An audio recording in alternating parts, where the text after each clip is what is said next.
আসসালামু আলাইকুম ভিউয়ার্স, কেমন আছেন সবাই? আশা করছি ভালো। আমি নাজমা আছি আপনাদের সাথে। আসলে আপনারা নিশ্চয়ই অবাক হচ্ছেন, কি ব্যাপার, গতকাল বলেছে আর আসবে না, এখন আবার এলো। অ্যাকচুয়ালি তেমন কিছু না, গতকাল শুক্রবার ছিল এবং আমি বাসাতেই ছিলাম, তো আমার পড়াশোনা তো হয়নি, আমি ফুটেজটা নিয়ে ফেলেছি গতকাল শুক্রবার কি করেছিলাম। তো যেহেতু আমি ফুটেজ নিয়েছিলাম, এই কারণে চিন্তা করলাম আপনাদের সাথে আমিই শেয়ার করি। তো এটা হচ্ছে গতকাল শুক্রবারের সন্ধ্যাবেলা আমি কি বানিয়েছি, এটা আমি আপনাদের সাথে এখন শেয়ার করতে যাচ্ছি। অ্যাকচুয়ালি আজকের ব্লগটি একটা রেসিপি ব্লগ এবং আজকে আমি বানাচ্ছি স্পাইসি সসি পাস্তা। এর আগে আপনারা ক্রিমি পাস্তা দেখেছিলেন, যেটা আমার হাজব্যান্ড বানিয়েছিল। তো এই আজকের রেসিপিটা পুরোপুরি আমার রেসিপি। আপনারা দেখতে পেলেন আমি চিকেন যেটা সাইজ করে কাটা ছিল ওটার মধ্যে এখন সস, ভিনেগার এবং সয়া সস দিয়ে দিয়েছি। তো এর উপরে আমি হালকা একটু গোলমরিচ গুঁড়ি দিব। আপনারা দেখতে পেলেন গোলমরিচ গুঁড়ি আমি ছিটিয়ে দিচ্ছি। এবার এটা আমি মেরিনেট করে নিব, ভালো করে মেখে নিব। মেরিনেট করে আপনারা কিছুক্ষণ রাখতে পারেন, রাখলে ভালো, টেস্ট একটু ভালো আসে। তো সয়া সসে যেহেতু একটু সল্ট দেয়াই থাকে, এই কারণে আমি আলাদা করে কোনো সল্ট ইউজ করছি না, কারণ দেখা যাবে বেশি সল্টি হয়ে যেতে পারে এই কারণে। তো এরপর আমি যেটা করেছি, একটা ডেকচি বসিয়ে দিয়েছি চুলোয়। এরপর এখানে তেল দিয়ে আমি এখন চিকেনগুলো ভেজে নিব। তো আমি অ্যাকচুয়ালি এখন যখন ভয়েস ওভারটা করছি, মানে এখন যেটা শনিবারে আমি ভয়েস ওভার করছি, এটা কিন্তু আমার পড়ার রুম থেকে। আমি আরেকটা রুম নিয়েছি আপাতত পড়ার জন্য আমার পাশের বিল্ডিংয়েই। তো পাশের বিল্ডিংয়ে বলতে একই বিল্ডিংয়ে, জাস্ট একটু অন্য সিঁড়ি দিয়ে যেতে হয়। তো ওখানে আমি এখন ভয়েস ওভারটা করছি। আহ, আজকে অ্যাকচুয়ালি আমার সাথে খুব মজার একটা ব্যাপার হয়েছে। আমি একদম আনএক্সপেক্টেড, যে এটার জন্য আমি একদম তৈরি ছিলাম না। তো যাই হোক, এটা এখন আপনাদের সাথে একটু পরে আমি শেয়ার করছি। আপনারা দেখতে পাচ্ছেন আমি চুলোয় দিয়ে দিয়েছি চিকেনগুলো। তো চিকেনগুলো ভালো করে হওয়া পর্যন্ত একটু নাড়াতে হবে।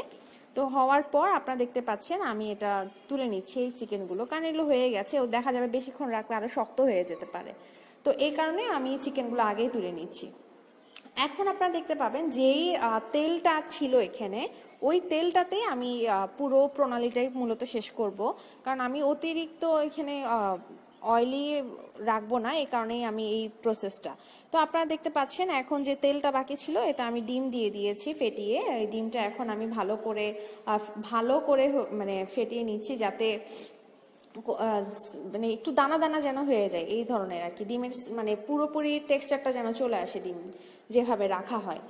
তো অনেকে ডিম আলাদা করে ফ্রাই করে কুচি কুচি করে দেন, ওটাও করতে পারেন, এভাবেও করতে পারেন, এটা কোনো সমস্যা নেই, এটা আপনার ইচ্ছা।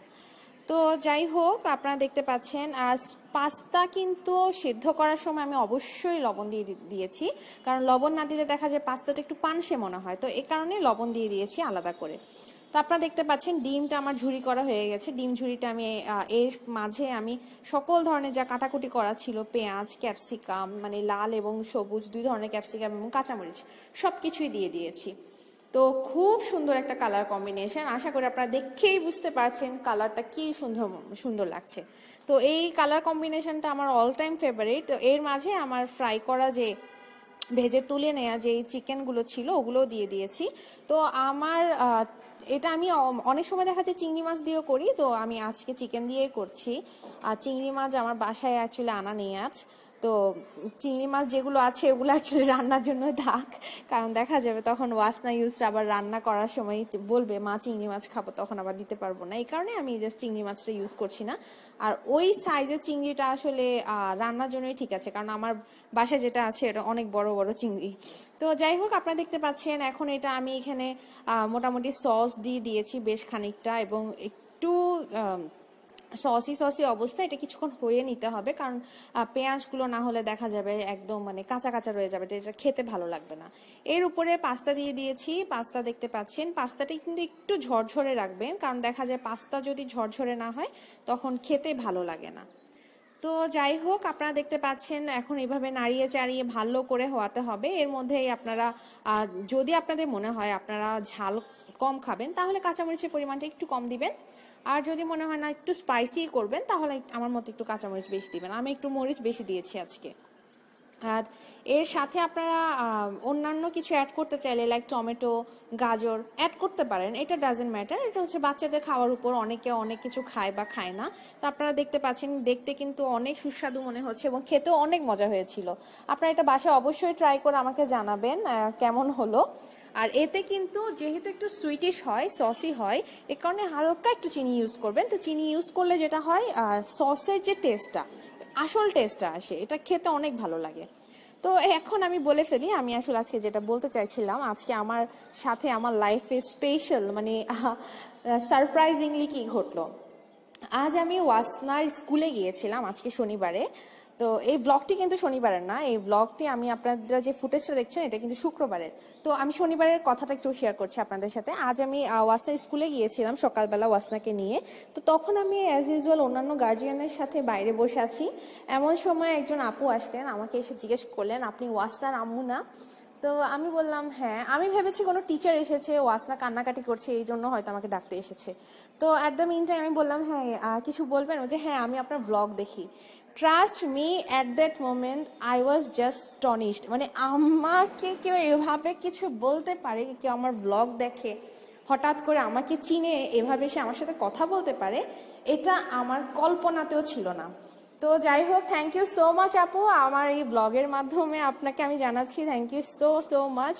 আর আপনি আমার ব্লগ, সবগুলো ব্লগ দেখেন এবং সব কিছুই বলতে পারছিলেন আপনি, ইচ অ্যান্ড এভরিথিং, আমার পরিচয়, আমি কি করছি, কোথায় যাচ্ছি, কোথায় থাকি, সব কিছু। তো যাই হোক, থ্যাংক ইউ সো মাচ আমার ব্লগ দেখার জন্য। এর সাথে আমি আপুর যে ছোট্ট একটা মেয়ে আছে ক্লাস 5-এ পড়ে, সুমাইয়াকে অনেক অনেক থ্যাংক ইউ এবং আদর জানাতে চাই। সুমাইয়াও আমার সবগুলো ব্লগ দেখে তার মায়ের সাথে। Sumaiya, thank you so much আমার ব্লগ দেখার জন্য। এবং আপুর ছেলে এখন এসএসসি পরীক্ষা দিবে সামনে, তো সবাই কাইন্ডলি ওর জন্য দোয়া করবেন। তো সবাইকে জানাচ্ছি অসংখ্য অসংখ্য ধন্যবাদ আপু এবং আপনার পুরো পরিবারকে। তো আপনারা দেখতে পাচ্ছেন আমার পাস্তা রান্না শেষ, এরপর আমার মানে একটু ক্লিন করে দিচ্ছি আমি চুলাটা, আপনারা দেখতে পাচ্ছেন। অ্যাকচুয়ালি রান্নার পরেই হচ্ছে চুলা ক্লিন করার সবচেয়ে সহজ সময়, কারণ অন্যান্য সময় দেখা যায় একটু পরে আসলেই দেখা যেত এটার কন্ডিশন আরও খারাপ হয়ে যেত। তো তার চেয়ে ভালো যখনই রান্না হচ্ছে তখনই ক্লিন করে দেয়া। তো এই কারণে আমি রান্নার সাথে সাথে ক্লিন করে দিই। আচ্ছা, আপনারা এখন যে প্লেটটা দেখতে পাচ্ছেন এটা আমার দুতলার ভাবি আমাদের জন্য পাঠিয়েছেন অনেক রকম মিষ্টি, এবং প্রত্যেকটা মিষ্টি কিন্তু অনেক মজার ছিল। তো এগুলো প্রত্যেকটা মিষ্টি অনেক মজার ছিল। আমি বুঝতে পারছিলাম না ভাবিদের আজকে কোনো স্পেশাল অকেশন ছিল কিনা, হঠাৎ করে এই পরিমাণ এরকম মিষ্টি, তাও আবার মোটামুটি বেশ ভালো মিষ্টি। তো আমি বুঝতে পারছিলাম না। তো যাই হোক, হঠাৎ এরকম মিষ্টি পেতে কার না ভালো লাগে, মিষ্টি তো মাঝে মধ্যে খাওয়াই যায়। যদিও আমরা খুব বেশি মিষ্টি খাই না, তবে ওয়াসনা ইউজটা মোটামুটি মিষ্টি পছন্দ করে। তবে ওরা আজকের এই মিষ্টিটা কেন জানি তাদের ভালো লাগছিল না, আমি বুঝতে পারছিলাম, ওদের আবার চয়েস ডিফারেন্ট। তো যাই হোক, এই ফাঁকে আমি বলে রাখতে চাই আমার চ্যানেল এবং আমার ব্লগ যদি আপনাদের ভালো লেগে থাকে তাহলে প্লিজ প্লিজ সাবস্ক্রাইব করবেন। সাবস্ক্রিপশনের পর নোটিফিকেশনের জন্য বেল আইকনটি বাজিয়ে দিবেন, এতে করে আমার ভিডিও সবার আগে পৌঁছে যাবে আপনার কাছে। আর আপনারা আমার সাথে ফেসবুকে কানেক্টেড থাকতে পারেন বাংলাদেশি ব্লগার মম এই পেজটিতে। সো সবাইকে অসংখ্য অসংখ্য ধন্যবাদ আমার সাথে থাকার জন্য। আমার সুসময়ে দুঃসময়ে সবসময় আমি আপনাদেরকে পাশে পাচ্ছি, এটা আমার জন্য একটা বিরাট পাওয়া। তো সবাইকে অসংখ্য ধন্যবাদ। এবং যেহেতু শুক্রবার মানে গতকালকের দিনটাতে আমি মোটামুটি একটু সুস্থ ছিলাম এবং ওয়াসনা ইউসরাকেও চেষ্টা করেছি একটু কোয়ালিটি টাইম দেওয়ার। তো আপনারা ইউসরাকে দেখতে পাচ্ছেন, ওর মাথায় ছোট ছোট ছোট ছোট অনেকগুলো ক্লিপ, এগুলো আমি করিনি, সাজু ওকে সাজিয়ে দিয়েছে এভাবে। তো মাশাল্লাহ আমারও দেখতে খুব ভালো লাগছিল ওর এক্সপ্রেশনগুলো, বিশেষ করে। আর ছোট বাচ্চা এক্সপ্রেশন দিলে আরও বেশি আদর লাগে। তো যাই হোক, আমার বাতবুকে সবাই দেখে অবশ্যই মাশাল্লাহ বলবেন এবং সবাই ওদের জন্য দোয়া করবেন। তো আজকের ব্লগটিতে আমি আর বিশেষ কিছু রাখছি না। অ্যাকচুয়ালি আমি তো বলেছি অলরেডি, আমি এটা ভয়েস ওভার দিচ্ছি অন্য একটা জায়গায় আমার পড়ার টেবিলের সামনে বসে। তো যাই হোক, আপনাদের সাথে আবার কথা বলতে পারছি। তো হয়তো আমি মাঝে মধ্যে এভাবে কথা বলবো, চেষ্টা করব মাঝে মধ্যে, যদি কখনো মাথা অতিরিক্ত পড়তে ইচ্ছে না করে তখন চেষ্টা করবো একটু ব্লগ করার। তো আশা করছি আপনাদের সেই সময়গুলো ভালো লাগবে এবং আমার হাজবেন্ডের সাথে বাকি যে জার্নিটা, এই সময়টা আপনাদের ভালো কাটবে এই আশা করছি। তো ইউসটাকে দেখতে পাচ্ছেন খুব নাচানাচি করছে, একেবারে মানে খুশিতে আটখানা যাকে বলে আর কি। আর যাই হোক, আমার মেয়েকে খুশি দেখে আমারও বেশ ভালো লাগছে। তবে ওর একটু সর্দি লেগেছে, আর সর্দি বলতে ও রাতের বেলা আমি বুঝতে পারছিলাম গতকাল ওর একটু প্রবলেম হচ্ছিল। তো যাই হোক, সবাই ওদের জন্য দোয়া করবেন যেন ওরা সুস্থ সবল থাকে, কারণ যেহেতু সামনে আমাদের জন্য একটা টাফ টাইম, এই সময়টা যেন কোন ধরনের অসুস্থতা ওদেরকে ধরতে না পারে। তো আজকের মতো আমি আপনাদের কাছ থেকে এখানেই বিদায় নিচ্ছি। সবাইকে অসংখ্য ধন্যবাদ, আসসালামু আলাইকুম। এবং চলুন দেখে আসি ওয়াসনা ইউসরার সাথে আমি কি কি কথা বললাম। এটার মাধ্যমে কিন্তু আমি আমার আজকের ব্লগটি শেষ করছি। আল্লাহ হাফেজ। আচ্ছা একটু দাও আমাকে, দাও মামাকে দিয়ে দাও। এটা ডাটি, এটা ডাটি। আচ্ছা ওটা লাগাতে হবে। আসো আসো আসো আসো।